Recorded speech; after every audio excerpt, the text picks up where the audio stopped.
അർജുൻ ഷിരൂരിലൊരു അപകടത്തിൽപ്പെട്ടിട്ട് രക്ഷാപ്രവർത്തനം നടത്തുമ്പോൾ ഏതാണ്ട് 9 ദിവസം കഴിഞ്ഞിരിക്കുന്നു. ഞാൻ ഇതിനെക്കുറിച്ചൊരു വീഡിയോ ചെയ്തില്ല എന്നുള്ളത് എന്നെ സ്ഥിരമായി കേൾക്കുന്ന പ്രേക്ഷകർക്കെല്ലാം അറിയാം. ഞാൻ 8ാമത്തെ ദിവസമാണ് ഇതിനെക്കുറിച്ചൊരു വീഡിയോ ചെയ്തത്. അത് തന്നെ കുറച്ചുകൂടി ആഴത്തിൽ ഈ ഇന്ത്യയിലൊക്കെ നിലനിൽക്കുന്ന അഴിമതിയെക്കുറിച്ചും അഴിമതിയുടെ കാരണങ്ങൾ കൊണ്ടാണ് സാധാരണക്കാരന് ഇവിടെ ജീവന് വിലയില്ലാത്തതും എന്ന് ഞാൻ പറഞ്ഞു വെക്കുകയാണ് ചെയ്തിട്ടുള്ളത്. അതിൽ ഞാൻ ചില അപകടങ്ങളെക്കുറിച്ച് കൂടി ചൂണ്ടിക്കാണിച്ചിരുന്നു. കാരണം YS രാജശേഖര റെഡ്ഡിയുടെയും അതുപോലെ തന്നെ സിൽക്യാര ടണൽ ദുരന്തത്തിൻ്റെയും ഒക്കെ അതിൽ ആ ടണൽ ഇടിഞ്ഞു വീണ അപ്പുറത്ത് പെട്ടുപോയിട്ടുള്ള ആളുകളെക്കുറിച്ചുമൊക്കെയുള്ള ഡീറ്റെയിൽഡ് ആയിട്ടുള്ള വീഡിയോ ഞാൻ ചെയ്തിരുന്നു.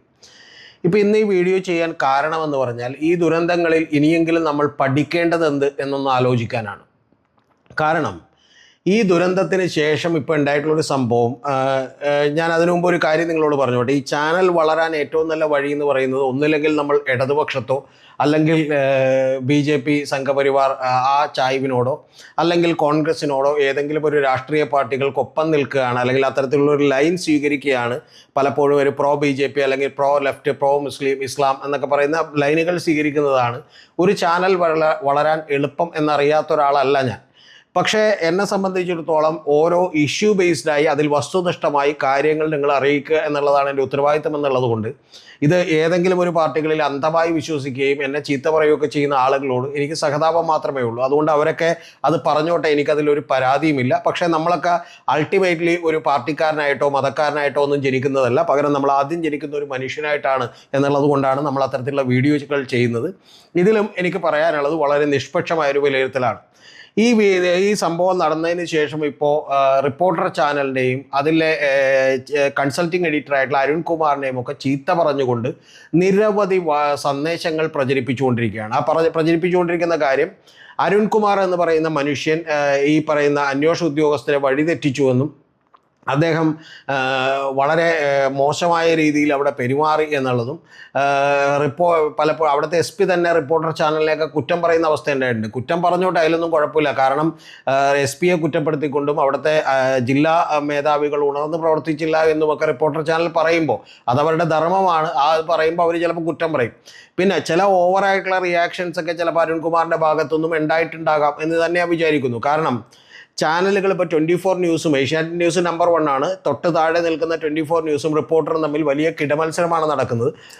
അപ്പോൾ ആ മത്സരം നടക്കുന്നത് കൊണ്ട് തന്നെ നമ്മൾ പല നാഷണൽ ടെലിവിഷനിലൊക്കെ കണ്ടേക്കുന്നത് പോലെ തന്നെ ദുരന്തങ്ങളിലൊക്കെ വളരെ കൂടുതൽ ഒരു ആവശ്യത്തിൽ കൂടുതലുള്ള ഒരു ശുഷ്കാന്തിയോടുകൂടി ഇവർ ഇടപെടുകയും പലപ്പോഴും പല നിഗമനങ്ങളിലേക്ക് എത്തുകയും ജനങ്ങളോട് പല കാര്യങ്ങളൊക്കെ വിളിച്ചു പറയുകയൊക്കെ ചെയ്യുന്ന കാര്യങ്ങളൊക്കെ ഉണ്ടായിട്ടുണ്ടാകാം. അപ്പം നമുക്ക് അത്തരത്തിലുള്ള ചില ഉദാഹരണങ്ങളൊക്കെ ഉണ്ട്. ഇപ്പോൾ കൈരളിയിൽ ശരിക്കും വന്നിട്ടുണ്ടെങ്കിൽ ശിവശങ്കർ വിളിച്ച് എൻഫോഴ്സ്മെൻറ്റ് ഡയറക്ടറേറ്റ് ചോദ്യം ചെയ്യുമ്പോൾ എൻഫോഴ്സ്മെൻറ്റ് ഡയറക്ടറേറ്റും ശിവശങ്കറുമായി കൂടിക്കാഴ്ച നടത്തുന്നു എന്നൊക്കെ പറഞ്ഞാണ് റിപ്പോർട്ട് ചെയ്തത്. അപ്പോൾ അത്തരത്തിലുള്ള റിപ്പോർട്ടിംഗ് മിസ്റ്റേക്കുകളും ചില എക്സാജറേറ്റഡ് ആയിട്ടുള്ള വാർത്തകളും ഒക്കെ പുറത്തു വന്നിട്ടുണ്ടാകാമെന്നുള്ളതിൽ ഞാൻ തർക്കിക്കുന്നില്ല.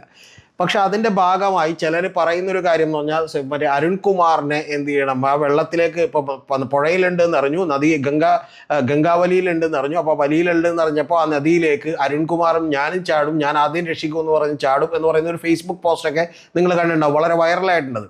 അപ്പോൾ അങ്ങനെ ഉണ്ടെങ്കിൽ അദ്ദേഹത്തെ അതിന് ആരും തടയരുത്, കാരണം അദ്ദേഹം മരിച്ചു പോയിക്കോട്ടെ എന്നൊക്കെ ഉള്ളതാണ് പറയുന്നത്. പിന്നെ ചില യൂട്യൂബ് ചാനലുകളൊക്കെ ഇരുന്ന് തലയിൽ മുടിയില്ലാത്ത ആൾ എന്നൊക്കെ പറഞ്ഞ് പരിഹസിക്കുന്നതെല്ലാം കേട്ടു. ഇതൊക്കെ നമുക്ക് ഒരു രസത്തിന് പറയാനും നമ്മളൊരു പൈപ്പിൻ ചോട്ടിൽ നിന്ന് പരദൂഷണം പറയുന്ന ലെവലിലൊക്കെ പറയാനും കേൾക്കാനും ഒക്കെ ആളുകളുണ്ടാകും എന്നറിയാത്ത ഒരാളല്ല ഞാൻ. എനിക്ക് കൃത്യമായി ഇതിൻ്റെ മാർക്കറ്റിംഗ് സ്ട്രാറ്റജിയെക്കുറിച്ചൊക്കെ നല്ല ബോധ്യമുള്ള ഒരാളാണ്. പക്ഷേ ഈ ചാനൽ തുടങ്ങിയേക്കുന്നത് വസ്തുനിഷ്ഠമായി കാര്യങ്ങൾ പറയാനാണ്. അതുകൊണ്ട് എനിക്ക് പറയാനുള്ളൊരു കാര്യം, അരുൺകുമാറിനെ അല്ല ഇത്തരത്തിലുള്ള ആളുകൾ കുറ്റപ്പെടുത്തേണ്ടത്. ഏറ്റവും ആദ്യം കുറ്റപ്പെടുത്തേണ്ടത് സുരേഷ് ഗോപിയെയും മറ്റ് ആളുകളെയുമാണ്, അല്ലെങ്കിൽ ഇതിനേക്കാൾ ഉത്തരവാദി സുരേഷ് ഗോപിയൊക്കെയാണെന്നാണ്. എന്തുകൊണ്ടാണെന്ന് കാര്യം ഞാൻ നിങ്ങളോട് പറയാം.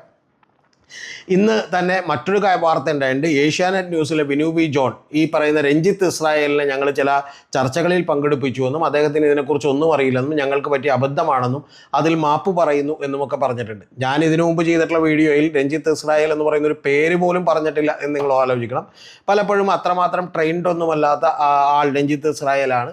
പക്ഷേ അദ്ദേഹത്തിനെതിരെ ആരോപണങ്ങൾ വരുമെന്ന് എനിക്ക് തോന്നിയിരുന്നു. കാരണം അദ്ദേഹം നിശിതമായി അവിടുത്തെ ജില്ലാ നേതൃത്വത്തെയും സൈന്യത്തെയും മറ്റു പല ആളുകളെയും ഒക്കെ വിമർശിക്കുന്നത് നമ്മൾ കേട്ടു. അപ്പോൾ അതുകൊണ്ട് തന്നെ ഒഫീഷ്യലായി തന്നെ അദ്ദേഹത്തിനെതിരെയുള്ള ചില പ്രതികരണങ്ങൾ ഉണ്ടായേക്കാം എന്ന് നമ്മൾ വിചാരിച്ചിരുന്നു. എന്താണെങ്കിലും അതിൻ്റെ സത്യാവസ്ഥകൾ നമുക്കറിയാത്തതുകൊണ്ട് നമ്മളതിൽ പ്രതികരിക്കുന്നില്ല. ഇപ്പോൾ ഏഷ്യാനെറ്റ് ന്യൂസ് അതിൽ ഖേദം പ്രകടിപ്പിച്ചിട്ടുണ്ട്. അപ്പോൾ എങ്കിൽ പോലും അതിൽ പോലും ചില കുഴപ്പങ്ങളുണ്ട്. കാരണം ഒരു സേവിയറായി രക്ഷകനായി ഒരാളെ നമ്മൾ ഉയർത്തിക്കാണിക്കുന്നതിലൊക്കെ വലിയ കുഴപ്പങ്ങളുണ്ട്. അതൊക്കെ റിപ്പോർട്ടറിനും ഏഷ്യാനെറ്റിനും മാധ്യമങ്ങൾക്കൊക്കെ പറ്റിയിട്ടുണ്ട് എന്നുള്ളത് വളരെ വാസ്തവമായിട്ടുള്ള ഒരു കാര്യമാണ്. പലപ്പോഴും ഇത്തരത്തിലുള്ള രക്ഷാപ്രവർത്തനങ്ങളിൽ വലിയ അപകടങ്ങളൊക്കെ പറ്റിയിട്ടുണ്ട്. ഇപ്പോൾ പണ്ട് മാതൃഭൂമി ന്യൂസ് തന്നെ ഉക്രൈൻ റഷ്യ വാറിൽ യുദ്ധവിമാനങ്ങൾ പറക്കുന്നതിൻ്റെ ദൃശ്യം കാണിച്ചിട്ട് ഏറ്റവും ഒടുവിൽ തിരിച്ചറിഞ്ഞു അത് ഒരു ഗെയിമിൽ നിന്നുള്ള ദൃശ്യങ്ങളായിരുന്നു എന്ന് തിരിച്ചറിഞ്ഞു. അപ്പോൾ അത്തരത്തിലുള്ള ബോധമില്ലാത്ത ആളുകളൊക്കെ നമ്മുടെ മാധ്യമ പ്രവർത്തനത്തിലുണ്ട് എന്നുള്ളത് വാസ്തവമായിട്ടുള്ള കാര്യമാണ്. പക്ഷേ എൻ്റെ മുഖത്തൊക്കെ എനിക്ക് നിങ്ങളോട് പറയാനുള്ളത്, ഇത് സുരേഷ് ഗോപിക്കും നമ്മുടെ ഗവൺമെൻറ്റിനും കർണാടക ഗവൺമെൻറ്റിനും ഒക്കെയാണ് കൂടുതൽ ഉത്തരവാദിത്തമുള്ളത്. നമ്മൾ ഇവരെ കളിയാക്കിയൊന്നും തൽക്കാലം രക്ഷപ്പെട്ടിട്ട് യാതൊരു കാര്യവുമില്ല എന്നുള്ളതാണ്. കാരണം സുരേഷ് ഗോപി എന്ന് പറയുന്ന ഒരാൾ, അദ്ദേഹത്തോട് എനിക്ക് പേഴ്സണലി എന്തോ വ്യക്തിപരമായ വിരോധമുണ്ടെന്നാണ് ചില കാണികളെങ്കിലും തീരുമാനിച്ചിട്ടുള്ളത്. ഞാൻ അദ്ദേഹത്തെ ഇന്നുവരെ ജീവിതത്തിൽ കണ്ടിട്ടില്ല. എനിക്ക് അദ്ദേഹത്തോട് വ്യക്തിപരമായ ഒരു ഇഷ്ടക്കുറവുമില്ല എന്ന് മാത്രമല്ല, പലപ്പോഴും ഇഷ്ടം തോന്നിയിട്ടുള്ള ഒരാൾ കൂടിയാണ്. ഞാൻ അദ്ദേഹത്തെ നിരീക്ഷിക്കാൻ തുടങ്ങിയത് നിങ്ങളൊക്കെ കാണുന്നതിന് മുമ്പ് ഏതാണ്ട് 10-20 കൊല്ലങ്ങൾക്ക് മുമ്പ് തന്നെ ACV എന്ന് പറഞ്ഞ ചാനലിലായിരിക്കും അദ്ദേഹവും ഹിന്ദുവിൻ്റെ കറസ്പോണ്ടൻ്റ് ആയിട്ടുള്ള 3 പേരിരുന്ന് അദ്ദേഹത്തെ ഇൻ്റർവ്യൂ ചെയ്യുന്നത് ഞാൻ കണ്ടിട്ടുണ്ട്. അന്ന് ആ കറസ്പോണ്ടൻറ്റിൽ ഒരാൾ ഹിന്ദുവിൻ്റെ കറസ്പോണ്ടൻ്റാണ്, ഞാൻ അദ്ദേഹത്തിൻ്റെ പേര് വിട്ടുപോയി. അപ്പോൾ അദ്ദേഹം അയാളോട് സുരേഷ് ഗോപിയോട് ചോദിക്കുന്നുണ്ട്, നിങ്ങളൊരു വിഡ്ഢിയാണോ എന്ന് ചോദിക്കുന്നുണ്ട്. കാരണം അദ്ദേഹം അന്ന് ഞാൻ തോക്കെടുക്കുന്നു എന്ന് പറയുന്ന വിമർശനമുണ്ട് എന്ന് പറഞ്ഞ് അദ്ദേഹം തോക്കൊക്കെ ഉപേക്ഷിച്ച് അങ്ങനെ സിനിമയില്ലാതിരിക്കുന്ന ഒരു സമയത്താണ് എന്നാണ് എൻ്റെ ഓർമ്മ. അപ്പോൾ അന്ന് തന്നെ അദ്ദേഹത്തിന് കുറച്ചുകൂടി അത്രമാത്രം കണ്ണിങ്ങൊന്നുമല്ലാത്ത നിഷ്കളങ്കനായ തീരെ നിഷ്കളങ്കനെന്ന് എനിക്ക് വിളിക്കാൻ പറ്റില്ല, പക്ഷെ അത്ര കണ്ണിങ്ങൊന്നുമല്ലാത്ത രാഷ്ട്രീയമൊന്നും പറ്റാത്തൊരു മനുഷ്യനാണ് എന്നുള്ളത് എനിക്കറിയാമായിരുന്നു. ഞാൻ ക്രൈം നന്ദകുമാറുമായി നടത്തിയിട്ടുള്ള ഒരു സംഭാഷണത്തിൽ തന്നെ ഞാൻ അന്ന് തന്നെ പറഞ്ഞിട്ടുണ്ട്, ഈ സുരേഷ് ഗോപി എന്ന് പറയുന്നത് ജയിച്ചാൽ അത് BJPയുടെ വളർച്ചയെ തടയുന്ന ഒരു കാര്യമായിരിക്കും. കാരണം അദ്ദേഹത്തിന് കൃത്യമായി പെർഫോം ചെയ്യാൻ പറ്റില്ല എന്ന്. ഇപ്പോൾ അദ്ദേഹം കേന്ദ്രമന്ത്രി കൂടിയായത് അദ്ദേഹത്തിന് പറ്റിയൊരു വലിയ പാളിച്ചയാണ്, അദ്ദേഹത്തിന് പറ്റാത്തൊരു പൊസിഷനാണ് എന്നാണ് ഞാൻ ഇപ്പോഴും വിചാരിക്കുന്നത്. ഇലക്ഷൻ അദ്ദേഹം തോൽക്കുമെന്ന് ഞാൻ പറഞ്ഞു. ഒരൊറ്റ കാര്യം മാത്രമാണ് എനിക്ക് തെറ്റിപ്പോയത് ഇലക്ഷൻ റിസൾട്ടിൽ. കഴിഞ്ഞ ഏതാണ്ട് 10 കൊല്ലമായി ഞാൻ നടത്തിയിട്ടുള്ള ഇലക്ഷൻ റിസൾട്ടുകളിൽ തെറ്റിപ്പോയ ഏക കാര്യം അതാണ്. പക്ഷെ അതിലും എനിക്ക് വിഷമം തോന്നിയിട്ടില്ല. കാരണം എൻ്റെ അനാലിസിസ് കറക്റ്റായിരുന്നു എന്ന് തന്നെയാണ് ഞാൻ വിചാരിക്കുന്നത്. കാരണം അത് അദ്ദേഹത്തോടെ വ്യക്തിപരമായ വിരോധം കൊണ്ടല്ല. ഞാൻ കർണാടകത്തിൽ കോൺഗ്രസ് ജയിക്കുമെന്ന് പറഞ്ഞിരുന്ന ഒരാളാണ്. ഞാൻ പുതുപ്പള്ളിയിൽ 36,400 വോട്ടിലധികം നേടി ചാണ്ടി ഉമ്മൻ ജയിക്കുമെന്ന് പറഞ്ഞ ഒരാളാണ്. എനിക്ക് ചാണ്ടി ഉമ്മനോട് പ്രത്യേകിച്ച് ഇഷ്ടമുള്ളത് കൊണ്ടല്ല, ഞാൻ വളരെ വസ്തുനിഷ്ഠമായി സത്യസന്ധമായി എൻ്റെ വിലയിരുത്തൽ നടത്തുന്ന ഒരാളാണ്. അതുകൊണ്ട് 1.5 മാസം മുമ്പ്, തിരഞ്ഞെടുപ്പിനും 1.5 മാസം മുമ്പ് തന്നെ ക്രൈമിൽ കൊടുത്തിട്ടുള്ള ഒരു ഇൻ്റർവ്യൂവിൽ ഞാൻ BJPക്ക് സീറ്റുകൾ കുറയും എന്ന് പറഞ്ഞിട്ടുണ്ട്. അത് മറ്റ് സംസ്ഥാനങ്ങളിലൊക്കെ കുറയും എന്ന് പറഞ്ഞിട്ടുണ്ട്. അത് ഏതാണ്ട് 98% കറക്റ്റായിട്ടുള്ള റിസൾട്ടായിരുന്നു. പക്ഷേ ഇവിടെ സുരേഷ് ഗോപി ഏറ്റവും ഒടുവിൽ തൃശ്ശൂർ ജയിച്ചത് പോലും സുരേഷ് ഗോപി ഒരു ജയിപ്പിക്കാനായിട്ട് CPM കോൺഗ്രസ്സിലെ ചിലരൊക്കെ സഹായിച്ചത് കൊണ്ടാണ് എന്നുള്ളത് എനിക്ക് വളരെ കൃത്യമായി അറിയാവുന്ന ഒരു കാര്യമാണ്. കാരണം ആ സമയത്ത് ഞാനിത് പ്രവചിക്കുന്ന സമയത്ത് സത്യത്തിൽ സുരേഷ് ഗോപിയെ സംബന്ധിച്ചിടത്തോളം അവിടെ ഈ അറസ്റ്റ് ചെയ്യാൻ തീരുമാനിച്ചിട്ടുണ്ടായില്ല, ഒരു മാധ്യമപ്രവർത്തകയെ അപമാനിച്ചതിൻ്റെ പേരിൽ. അങ്ങനെ ഗവൺമെൻറ് അറസ്റ്റ് ചെയ്യാൻ തീരുമാനിക്കുകയും പിന്നെ പൂരം കുളമാക്കുകയും പിന്നെ മേയർ അടക്കമുള്ള ആളുകൾ ഇദ്ദേഹത്തെ പുകഴ്ത്തി പറയുകയും പിന്നെ കോൺഗ്രസ്സിലെ TN പ്രതാപനെ കോൺഗ്രസ് മത്സരിപ്പിക്കാതിരിക്കുക എന്ന് പറയുന്ന മണ്ടത്തരം എടുക്കുകയും കൂടാതെ അവിടെ കോൺഗ്രസിനകത്ത് നിന്ന് പോലും വോട്ട് പർച്ചേസ് ചെയ്യാനുള്ളൊരു സാധ്യത അവർ BJP തേടുകയും ഒക്കെ ചെയ്തിട്ടുണ്ട്. കൂടാതെ തന്നെ നമുക്കറിയാമല്ലോ, നേരത്തെ തന്നെ EP ജയരാജനുമായി ഒരു ഡീൽ ഉണ്ടാക്കാൻ പ്രകാശ് ജാവദേക്കർ ശ്രമിച്ചിരുന്നു, സുരേഷ് ഗോപിയെ മാത്രം ജയിപ്പിക്കാൻ. അങ്ങനെ ജയിപ്പിക്കാൻ ശ്രമിച്ചപ്പോൾ ആ ഡീൽ അവിടെ വെച്ച് പൊളിഞ്ഞു പോയെങ്കിൽ പോലും BJP പോലൊരു പാർട്ടിയും ഈ പറയുന്ന പ്രകാശ് ജാവദേക്കറുമൊക്കെ അത് ഒരു ഘട്ടത്തിൽ അവിടെ വെച്ച് അങ്ങോട്ട് ഉപേക്ഷിച്ചിട്ടുണ്ടാവുമെന്ന് നിങ്ങളാരും വിചാരിക്കരുത്. അവർ അതിനേക്കാൾ വലിയ ഡീലുണ്ടാക്കിയിട്ടുണ്ടാവും. അങ്ങനെ ഡീലുണ്ടാക്കിയിട്ടാണ് അവർ പണ്ട് PC തോമസിനെ ജയിപ്പിച്ചെടുത്തത് ഇസ്മായിലിനെ നിർത്തിക്കൊണ്ട് എന്നുള്ളത് നമുക്കറിയാം, മൂവാറ്റുപുഴയിൽ. അപ്പോൾ ഇത്തരം കാര്യങ്ങളൊക്കെ നമ്മുടെ മുമ്പിലുണ്ട്. അതുകൊണ്ടാണ് സുരേഷ് ഗോപി ജയിച്ചത്. എനിക്ക് ചോദിക്കാനുള്ളൊരു കാര്യം, സുരേഷ് ഗോപി അടക്കമുള്ള ആളുകൾ ഇതിനകത്ത് വേണ്ടത്ര അവധാനത കാണിച്ചില്ല എന്ന് പറയുന്ന ഒരു കാര്യമാണ്. അദ്ദേഹത്തിനെ സംബന്ധിച്ച് ഇത് കൊണ്ടു നടക്കുക എന്നുള്ളത് ബുദ്ധിമുട്ടുള്ള കാര്യമാണ്. അദ്ദേഹം സിനിമയിൽ അഭിനയിക്കുകയും കാരവനിലിരിക്കുകയും തിരിച്ചിറങ്ങി പോവുകയും ചെയ്യുന്ന ഒരു പരിപാടിയല്ല കേരളത്തിൽ രാഷ്ട്രീയം എന്ന് പറയുന്നത്. അത് 7 മണി മുതൽ രാത്രി 12 മണി വരെ കഠിനാധ്വാനം ചെയ്യേണ്ട ഒരു പണിയാണ്. അത് അദ്ദേഹത്തിന് അങ്ങനെ തന്നെ ടേക്കപ്പ് ചെയ്യാൻ പറ്റുമോ, ആളുകളുടെ മുമ്പിൽ അഭിനയിക്കാൻ പറ്റുമോ എന്നൊക്കെ ഉള്ളത് വലിയ ചോദ്യചിഹ്നമാണ്. അതുകൊണ്ട് അദ്ദേഹം അടക്കമുള്ള കേന്ദ്ര ഗവൺമെൻറ്റുകൾക്കും അവിടുത്തെ ജില്ലാ ഭരണകൂടത്തിനുമൊക്കെ വലിയ വീഴ്ച ഉണ്ടായിട്ടുണ്ട്. എനിക്ക് നിങ്ങളോട് ഏറ്റവും പ്രധാനപ്പെട്ട ഒരു ചോദ്യം ചോദിക്കാനുള്ളത്, ഇപ്പോൾ ഈ പറയുന്ന പോലെ അത് ഗംഗാവലി നദിയിൽ ലോറി കണ്ടെത്തിയിരിക്കുന്നു എന്ന് പറയുമ്പോൾ ഇവർക്ക് എന്തായിരുന്നു കുഴപ്പം? ഈ പറയുന്ന പോലെ മണ്ണിൽ തെരച്ചിൽ നടത്തുന്നത് കരസേനയും അതുപോലെ തന്നെ നേരത്തെ NDRFൻ്റെയും ഒരു ടീം നടത്തുമ്പോൾ ഇപ്പം നേവിയും അതിൻ്റെ സ്കൂബ ഡൈവേഴ്സും ഒക്കെ വന്നാണ് ഈ പറയുന്ന പുഴയിൽ തെരച്ചിൽ നടത്തുന്നതെങ്കിൽ ഇത് സൈമൾട്ടേനിയസ്ലി ചെയ്യാൻ, ഇത് പാരലായി രണ്ടും ഒരുപോലെ ചെയ്യാൻ ഈ ഗവൺമെൻറ്റുകൾക്ക് എന്തായിരുന്നു കുഴപ്പം എന്ന് ചോദിച്ചാൽ നിങ്ങൾ എന്ത് മറുപടിയാണ് പറയുക? നമുക്ക് ആരെങ്കിലും വേണമെങ്കിൽ ക്രൂശിക്കാം, ബലിയാടാക്കാം, വേണമെങ്കിൽ ഒരാളെ നമുക്ക് ഇഷ്ടമുള്ളത് കൊണ്ട് അയാൾ ചെയ്ത തെറ്റുകൾ കണ്ടില്ലെന്ന് നടിക്കാം. പക്ഷേ എൻ്റെ ചോദ്യം, ഈ ഗവൺമെൻറ്റിന് അതിന് ബാധ്യത ഉണ്ടായിരുന്നില്ല ചെയ്യാൻ? കൃത്യമായി രണ്ട് സാധ്യതകളാണ്. ഒന്ന്, കരയിൽ തന്നെ അതുണ്ടാവാം. കാരണം ലാൻഡ് സ്ലൈഡ് ഉണ്ടാകുമ്പോൾ മണ്ണും ഈ പറയുന്ന എല്ലാം കൂടി ഭയങ്കര ശക്തിയിൽ ഒലിച്ചു വരുന്നതാണ്. അത് ചിലപ്പോൾ നദിയിലേക്ക് എത്തിയിട്ടുണ്ടാവും, ചിലപ്പോൾ കരയിൽ തന്നെ ഉണ്ടാകാം. ഈ രണ്ട് സാധ്യതകളും പരിഗണിച്ചുകൊണ്ട് എന്തുകൊണ്ടാണ് അർജുനെ തെരയാൻ ഇവർ തയ്യാറാകാതിരുന്നത്? എന്തുകൊണ്ടാണ് YS രാജശേഖര റെഡ്ഡിയുടെ കാര്യത്തിലും സിൽക്യാര ദുരന്തത്തിലും 24 മണിക്കൂറും തെരച്ചിൽ നടത്തിയപ്പോൾ ഇവിടെ തെരച്ചിൽ നടത്താതിരുന്നത്? ഈ പറയുന്ന മാധ്യമങ്ങൾ താല്പര്യം എടുത്തിട്ടല്ലേ ഏറ്റവും ഒടുവിൽ 4 ദിവസങ്ങളിൽ അനങ്ങാതിരുന്നവർ, 2 അടി മാത്രം നിരുന്ന ഗ്രൗണ്ട് പെനട്രേറ്റിംഗ് റഡാറുമായി വന്നിരുന്നവർ പിന്നീട് വലിയ റഡാറുകളുമായി സൈന്യമെത്തിയതുപോലെ അപ്പോഴല്ലേ? നമ്മൾ ഈ രഞ്ജിത്ത് ഇസ്രായേലിനെ കുറ്റം പറയുന്നതിന് മുമ്പ് അദ്ദേഹം അവിടെ എത്തിയത് 5-ാം ദിവസം മാത്രമല്ലേ? അതുവരെ നിങ്ങൾ എന്ത് ചെയ്യുകയായിരുന്നു? അപ്പോൾ അതുകൊണ്ട് ഈ 3 ദിവസം കഴിഞ്ഞ് പത്രക്കാർ സുരേഷ് ഗോപിയുടെ ചോദിക്കുമ്പോൾ സുരേഷ് ഗോപി ഇത് അറിഞ്ഞിട്ട് പോലുമില്ല എന്ന് പറഞ്ഞാൽ അദ്ദേഹം പല കോൺഫറൻസുകളിലായിരുന്നു എന്നാണ് പറയുന്നത്. പക്ഷെ അദ്ദേഹത്തെ പോലെ സംവിധാനങ്ങളുള്ള താഴെ 10-25ഓളം സ്റ്റാഫുകളുള്ള ഒരാൾക്ക് തീർച്ചയായിട്ടും ഇത് അറിയണം. അത് അദ്ദേഹത്തിൻ്റെ ബാധ്യതയാണ്, അദ്ദേഹത്തിൻ്റെ ഉത്തരവാദിത്തമാണ്. അത് സുരേഷ് ഗോപി അറിയാതെ പോയി, അദ്ദേഹം തെറ്റുകാരനാണ്. അതിനുശേഷം അവിടെ ഇടപെടുന്നതിൽ പോലും അതിനുശേഷം അദ്ദേഹം ഇടപെട്ടു എന്നാണ് നമുക്ക് മനസ്സിലാക്കാൻ കഴിയുന്നത്. പക്ഷേ നമ്മുടെ ഒരു സുരേഷ് ഗോപി അവിടെ വിസിറ്റ് ചെയ്യുകയോ അല്ലെങ്കിൽ അവിടെ കർണാടകത്തിൽ വെച്ച് എത്രമാത്രം പ്രഷറൈസ് ചെയ്തു എന്ന് നമുക്കറിയില്ല. അപ്പോൾ അത് ചെയ്യുന്നതിൻ്റെ ഏറ്റവും വലിയ ഉത്തരവാദിത്വം സുരേഷ് ഗോപിക്കല്ലേ? കേരളത്തിൽ ഇപ്പോൾ നരേന്ദ്രമോദിയുമായി ഏറ്റവും അടുപ്പമുള്ള, കേന്ദ്ര ഗവൺമെൻറ് വലിയ സ്വാധീനമുള്ള ഒരാളെന്നുള്ള നിലയിൽ ഇത് ചെയ്യാൻ കഴിയുമായിരുന്ന ഒരാളെന്ന് പറയുന്നത് സുരേഷ് ഗോപിയല്ലേ എന്നാണ് എൻ്റെ ചോദ്യം. അപ്പോൾ അത് സുരേഷ് ഗോപി ചെയ്തിട്ടുണ്ടോ എന്നുള്ളതിന് നിങ്ങൾ ആദ്യം തന്നെ മറുപടി പറ.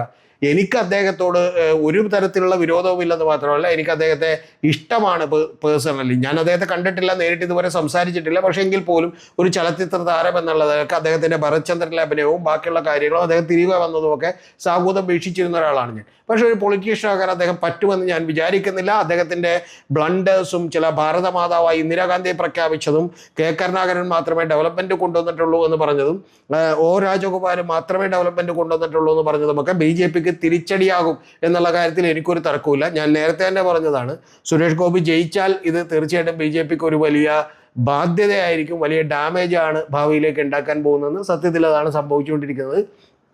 നമ്മൾ കുറ്റപ്പെടുത്തേണ്ടത് അധികാരികളെയാണ്. ഈ പറയുന്ന അരുൺകുമാറിനെ ആണെങ്കിലും രഞ്ജിത്ത് ഇസ്രായേലിനാണെങ്കിലും ബാക്കിയുള്ള ആളുകളെയാണെങ്കിലും മാറ്റി നിൽക്കുകയും നിങ്ങൾ സൈമൾട്ടേനിയസ്ലി 2 സ്ഥലങ്ങളിലും പരിശോധന നടത്തുകയും ചെയ്യേണ്ടത് നിങ്ങളുടെ ഉത്തരവാദിത്തമായിരുന്നു. അത് മറച്ചു പിടിച്ചുകൊണ്ട് നമ്മൾ ആരെങ്കിലുമൊക്കെ രക്ഷിക്കാൻ വേണ്ടി കള്ളം പറഞ്ഞുകൊണ്ടിരുന്നിട്ട് യാതൊരു കാര്യവുമില്ല എന്ന് നിങ്ങൾ തിരിച്ചറിയണം. ഇപ്പോൾ ഏറ്റവും കൂടുതൽ വാർത്തയായിരിക്കുന്നത് മീഡിയ വണ്ണിലൊരു മാധ്യമ പ്രവർത്തകൻ ഒരു ആക്ഷൻ കാണിച്ചതാണ്. നമ്മൾ ശരിയാണ്, അത് തെറ്റായിട്ടുള്ള ഒരു കാര്യമാണ്, അത് അർഹിക്കുന്ന അവജ്ഞയോടുകൂടി നമ്മൾ തള്ളിക്കളയേണ്ട ഒരു കാര്യമാണ്. പക്ഷെ അത്തരത്തിലുള്ള കാര്യങ്ങളൊക്കെ ഭയങ്കര ചർച്ചയാവുകയും ഒരു മനുഷ്യനെ കണ്ടെത്താൻ കഴിയാത്തത് ചർച്ചയാകാതിരിക്കുകയും ചെയ്യുന്ന ഈ പറഞ്ഞ പോലെ ഗമ്മിക്കുകൾ കൊണ്ട് അധികകാലം നമുക്ക് ഒരു രാഷ്ട്രീയ പാർട്ടിയെയും ഒരു സംഘടനയെയും ഒരു അധികാരവർഗത്തെയും സംരക്ഷിക്കാൻ കഴിയില്ല എന്നുള്ളത് വാസ്തവമായിട്ടുള്ള കാര്യമാണ്. ഞാൻ വളരെ കൃത്യമായി നരേന്ദ്രമോദി എന്ന് പറയുന്ന നേതാവിൽ ഒരുപാട് ക്വാളിറ്റികൾ കണ്ടെത്തിയിട്ടുള്ള ഒരാളാണ്. അദ്ദേഹം ലോകത്തെവിടെയും ഒരു ഇന്ത്യക്കാരനുണ്ടെങ്കിൽ രക്ഷിക്കാൻ നരേന്ദ്രമോദി വരും എന്നുള്ളൊരു ഫീൽ ഉണ്ടായത് ഈ കേന്ദ്ര ഗവൺമെൻറ് വന്നതിന് ശേഷമാണ് എന്ന് വിചാരിക്കുന്ന ഒരാളാണ് ഞാൻ. ഇന്ത്യയെ ദ്രോഹിക്കുന്ന ആളുകൾക്ക് മറ്റെവിടെയെങ്കിലും രാജ്യത്ത് പോയി സുഖമായി ഇരിക്കാൻ കഴിയില്ല എന്ന് പറയുന്നൊരു ഫീൽ ഉണ്ടാക്കിയതും കാനഡയിൽ 2 പേർ കൊല്ലപ്പെട്ടതും പാകിസ്ഥാനിൽ കൊല്ലപ്പെട്ടതും എല്ലാം നമുക്കറിയാം. അത്തരത്തിൽ ഭീകരർ കൊല്ലപ്പെടുന്നതിൻ്റെയും കാരണം ഈ ഗവൺമെൻറ് ആണെന്ന് വിചാരിക്കുന്ന ഒരാളാണ് ഞാൻ. ചെയ്യേണ്ട കാര്യങ്ങൾ ചെയ്യേണ്ട സമയത്ത് കൃത്യമായി ചെയ്യുകയും നന്നായി അധ്വാനിക്കുകയും ചെയ്യുന്ന ഒരാളാണ് നരേന്ദ്രമോദി എന്ന് വിശ്വസിക്കുന്ന ഒരാളാണ് ഞാൻ. പക്ഷെ അതുകൊണ്ട് അദ്ദേഹത്തിനും BJPക്കും ഒന്നും ഒരു തെറ്റും പറ്റില്ല എന്ന് വിചാരിക്കാൻ മാത്രം മൗഢ്യമോ അന്ധതയോ ഒന്നും എനിക്കില്ല. നമ്മൾ പലപ്പോഴും ഏതെങ്കിലും രാഷ്ട്രീയ പാർട്ടികളുടെയൊക്കെ അണികളാവുകയും അവർക്ക് ഒരു തെറ്റും പറ്റില്ല എന്ന് വിചാരിക്കുകയും ചെയ്യുമ്പോഴാണ് ആ രാഷ്ട്രീയ പാർട്ടി നശിക്കാൻ തുടങ്ങുന്നത്. ഇത് സത്യത്തിൽ തിരുത്തപ്പെടേണ്ടതാണ്. സുരേഷ് ഗോപി അടക്കമുള്ള ആളുകൾ ഇതിനകത്ത് കൃത്യമായി നിലപാടുകൾ നേരത്തെ എടുക്കേണ്ടതായിരുന്നു, ശ്രദ്ധ പതിപ്പിക്കേണ്ടതായിരുന്നു. ഒരു കാര്യം കൂടി, അവിടുത്തെ കോൺഗ്രസ് ഗവൺമെൻറ് അധികം ശ്രദ്ധ കാണിച്ചിട്ടില്ല. അവരുടെയൊക്കെ രീതി ഇതാണ് എന്ന് നമുക്കറിയാം. പിന്നെ കേരള ഗവൺമെൻറ് കാണിച്ചത് എന്താണ്? വീണ ജോർജ് ഒരു ചാൻസ് കിട്ടിയപ്പോൾ കുവൈറ്റിലേക്ക് പോകാൻ വേണ്ടി ഇരുന്നതാണ്. കുവൈറ്റിലെ ആളുകൾ KG എബ്രഹാമിൻ്റെ ഫാക്ടറിയിൽ ജോലി ചെയ്തിരുന്ന ആളുകൾ അവിടെ ഒരു കെട്ടിടത്തിന് തീപിടിച്ച് കൊല്ലപ്പെട്ടു എന്നുള്ളത് നമുക്കറിയാം. മരണപ്പെട്ടു. ആ മരണപ്പെട്ട ആളുകളുടെ ഡെഡ് ബോഡി കൊണ്ടുവരാനുള്ള എല്ലാ നീക്കവും കേന്ദ്ര ഗവൺമെൻറ് കൃത്യമായി നടത്തിയിരുന്നു. ആ നടത്തിയിട്ടുള്ള കേന്ദ്ര ഗവൺമെൻറ് അവിടെ നടത്തി ഡെഡ് ബോഡി എല്ലാം വന്ന് എല്ലാം കൃത്യമായി ചെയ്തതിന് ശേഷം ഏതാണ്ട് അവിടെ നിന്ന് ഇങ്ങോട്ട് പോരുന്നതിന് 2 മണിക്കൂർ മുമ്പേ വീണ ജോർജ് അവിടെ എത്താനുള്ള ശ്രമം നടത്തുകയും അവർ സങ്കടത്തോടു കൂടി കേന്ദ്ര ഗവൺമെൻറ് വിസ നിഷേധിച്ചതിനും യാത്രാ അനുമതി നിഷേധിച്ചതിനുമൊക്കെ കുറ്റം പറയുകയൊക്കെ ചെയ്തിരുന്നു. ഈ കുറ്റം പറയുമ്പോൾ വീണ ജോർജോ ഏതെങ്കിലും മന്ത്രിമാരോ ഇവിടെ നിന്നൊരു സ്പെഷ്യൽ ഉദ്യോഗസ്ഥനെ പോലും അങ്ങോട്ട് അയച്ചതായിട്ട് നമുക്ക് അറിവില്ല. ചില ഉദ്യോഗസ്ഥന്മാരൊക്കെ ചെന്നിട്ടുണ്ട്, പക്ഷേ ജൂനിയർ ആയിട്ടുള്ള ആളുകളാണ്. അതുകൊണ്ട് കാര്യമില്ല. ഏതെങ്കിലും മേജറായിട്ടുള്ള ഉദ്യോഗസ്ഥർ ചെല്ലുകയോ മന്ത്രി ചെല്ലുകയോ അവിടെ ഇത് ആ സ്ഥലത്ത് നിന്ന് നിൽക്കണം, പ്രകടനം നടത്തണമെന്നല്ല എനിക്ക് പറയാനുള്ളത്. അവിടുത്തെ ഗവൺമെൻറ്റുകളുമായിട്ടുള്ള ഒരു കോർഡിനേഷൻ നടത്താനും അവിടുത്തെ ഉദ്യോഗസ്ഥരുമായ ഒരു കോർഡിനേഷൻ നടത്താനും തയ്യാറായിട്ടില്ല എന്നുള്ളത് വാസ്തവമായിട്ടുള്ളൊരു കാര്യമാണ്. അപ്പോൾ അത് മനസ്സിലാക്കിക്കൊണ്ട് വേണം ഇനിയുള്ള ദുരന്തങ്ങളെങ്കിലും നമ്മൾ നേരിടാൻ. സത്യത്തിൽ എൻ്റെ ചോദ്യം ഇപ്പോഴും പ്രസക്തമാകുന്നത് സൈമൾട്ടേനിയസ്ലി പാരലായി ഈ കരയിലും വെള്ളത്തിലും അല്ല പുഴയിലും തന്നെ അത് 1/2 കിലോമീറ്റർ വീതിയുള്ള ഏതാണ്ട് 8 അടി 10 അടിയോളം മാത്രം താഴ്ചയൊക്കെ ഉള്ള ഒരു ചെറിയ പുഴയാണ് ഗംഗാവാലി റിവർ എന്ന് പറയുന്നത്. അവിടെയൊക്കെ ഇത് നടത്താൻ തയ്യാറാകേണ്ടതായിരുന്നു. അത് ചെയ്യാത്തതിൻ്റെ പിന്നിൽ കേന്ദ്ര ഗവൺമെൻറ്റിനും അവിടുത്തെ ഗവൺമെൻറ്റിനും അതുപോലെ തന്നെ സുരേഷ് ഗോപിക്കുമൊക്കെ പ്രധാനപ്പെട്ട ഉത്തരവാദിത്തമുണ്ട്. അരുൺകുമാറിനേക്കാളും അത് നിങ്ങൾ മറന്നു പോകരുത്.